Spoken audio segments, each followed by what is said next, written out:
We were already recording. Yeah. We had the smoke and everything going. The vape. Okay. Well, we are recording. We are recording now. All right, so here we are. Okay, so we are doing a recap of our first official adventure, which was two weeks ago. Yes. And we are now on our next adventure at Philpott Lake. But we thought we better recap what went well and what we learned from the first adventure before we forgot what that was. So, what are we starting with? We're starting with the boat going by in the background. They're waving at us. Hey, how you doing? Yeah. So, I guess the biggest takeaway, I think, we had a couple of them. One of them was that anytime that you pass a clean water source, you should fill up your water. Yeah. And not depend on the next water source, either A, being there, or B, being a clean water source without floating dead turtles and fish in it. Yeah. So Makes it a little more difficult to say, yeah, let's go for it. yeah. So never pass up a good water source, and always make sure that whatever water storage containers you have, that you fill them up at the time. Exactly. Don't start whining about how much it weighs, because believe me. When you get thirsty, you're like, man, I would have carried 10 pounds to get this water right now. Yeah. Yeah, that kind of goes back to going through your pack and going, did I really need this? But, that's another story for another time. Yeah. So, we never pass up a good water source. Always make sure when you do stop, fill up everything you have. Mm-hmm. Don't say you're going to stop and not stop because you keep looking for the... What do you mean? I feel like you're accusing me of something here. Was that to me or everybody else? That was to everybody. Oh, okay. Why are you paranoid? Yeah, like hypothetically speaking, if we started hiking and, we were to pass this water source, but it was near traffic and there was not a nice bench to sit on. We already told that story. Yeah, so, I'm just saying that would be an example of, once again, why you don't pass it up. My fault. Okay. But also, once you keep going and keep looking for that perfect spot, then I think you really stop enjoying it, right? Yeah. I think that was another key takeaway we're going to have, is that when you quit enjoying the scenery and the nature that you're in, it's probably time to take a break, even if that means sitting down on the ground and not looking for that, awesome spot with the waterfall and the bench to sit on and everything else. Just, you're not enjoying it, sit down, take a break, relax, and then get back at it. Yeah, whole new perspective, because that last segment of the trip where we didn't consider elevation changes, which is another key learning point, but we were pretty tired because there was a lot more than we thought there was going to be. And we stopped taking in what was around us. Yeah. And then when we would rest, then all of a sudden you were filming a lot more stuff and taking pictures. So we probably passed a lot of things that we couldn't appreciate because we were just thinking about being miserable. Looking for a spot to stop, but not having the water anyway, so it was kind of pointless. Yeah. But brushing our teeth, that really helped. Yeah, actually. Stopping brushing your teeth gives you a whole new, fresh outlook on life. It was like a Red Bull for me. Yeah. It really was. Gave It was like you a Red wings. Bull. Yeah. That's going to be copyrighted. Yeah, I know. So. We don't own Red Bull or aren't affiliated with them in any way whatsoever. No, we're not. Well, no, we are not.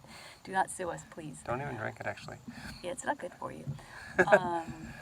What else did we learn? When you're looking at the elevation of a trail and you're planning on how far you think you can hike in a day or, over the course of a few days, it's a better idea to zoom in on that elevation graph instead of looking at the graph going, oh, well, it looks mostly downhill and it's mostly flat. Or it was like, oh, it's only a 25-foot elevation change, but it was like 25 foot every 25 feet. We were going up and down and up and down. That segment was PUDs on steroids. Yes, for sure. So it's something to think about. Let's see, what else did we learn? Oh, about stopping. You know, not waiting for the perfect campsite, because more often than not, you're not going to find that perfect camp spot. Mm-hmm. But when you do come across one, even if it's really early in the day and you hadn't planned on stopping, you should stop. Yeah, Take that was advantage definitely of a it. great experience. Yeah, I'm really glad we stopped early that day. And then the next day we kept looking for the perfect spot and Right. walked 3 miles past and 3 miles back to go back to The spot the one that that we we were doing. were going to camp at, but we're like, But no, didn't let's think it find was the perfect enough. one. Yeah, yeah. Which then kind of leads into trail angels really do come through for you when you need it the most. And that was our third campsite. I mean, that was, they were trail angels in and of themselves for providing that kind of spot. Exactly. Having that water. Right.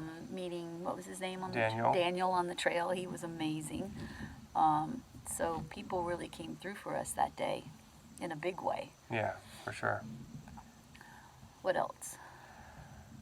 We learned that it's not good to stress over the small stuff, even the detours and the construction and everything else. In the big scheme of things, you know, this last trip we were detoured for maybe 2 miles, 3 miles, and we went through maybe 2 or 3 miles of construction.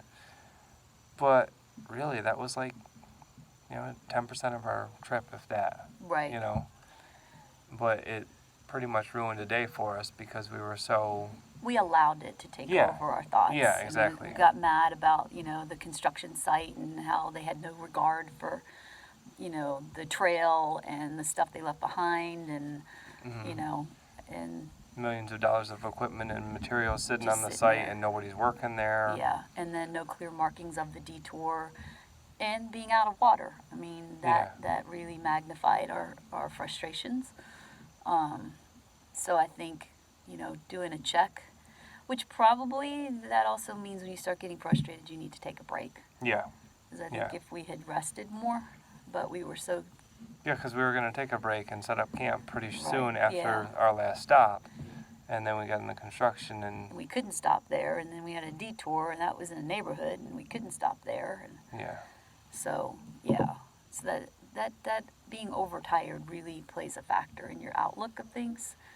And so by the time we got to that camp that you were just talking about, where we went by it and came back, we were so frustrated, Yeah. and that was silly. Looking Yeah. back on it now, it was really Yeah. silly. For no reason. Yeah, you know. So don't be frustrated over the small stuff. The fact that we were out doing what we love to do. Yeah, Like, exactly. That was the important privilege. part. Yeah, that was the important part. So we also learned what? Well, I mean, this is kind of this trip, but it applies to the last trip. You need to invest in a windscreen for your cooking, your fuel. That would make a big difference in fuel consumption. And one thing about food is that vegetable beef soup in a bag. Yeah. Yeah, that didn't work very well. Yeah, unless you plan on using like 8 cups of water and cooking with a fuel. You need like 3 fuel canisters to boil that as long as they wanted you to. Yeah, it was like a Yeah, 20-minute boiling process. And Yeah, it was grit. It was sand. yeah. So we're not going to have that again. What else did we learn? I think that's pretty much it. I think the key takeaways really are, you know, not passing up water when you have water, taking a break when you feel like you're getting tired and not enjoying it, choosing a campsite when you're ready to camp, not because, or you know, if you come across one that's just absolutely awesome, go ahead and take Stop. that then. But when it's time to camp, you find where you are and you make it work, and there'll be another awesome campsite later. Because if you don't, then you're more concerned about the mileage than the experience. Exactly. And, you know.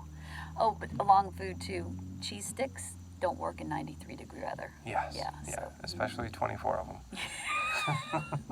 We had a few cheese sticks. Olives work okay though. Yeah. Yeah. Olives are good. The green olives held up much better than the black, but yeah, could highly recommend that. Yeah. Absolutely. Yeah, absolutely. Okay. All right. That's Okay. it. That's it. All right. Bye. Bye.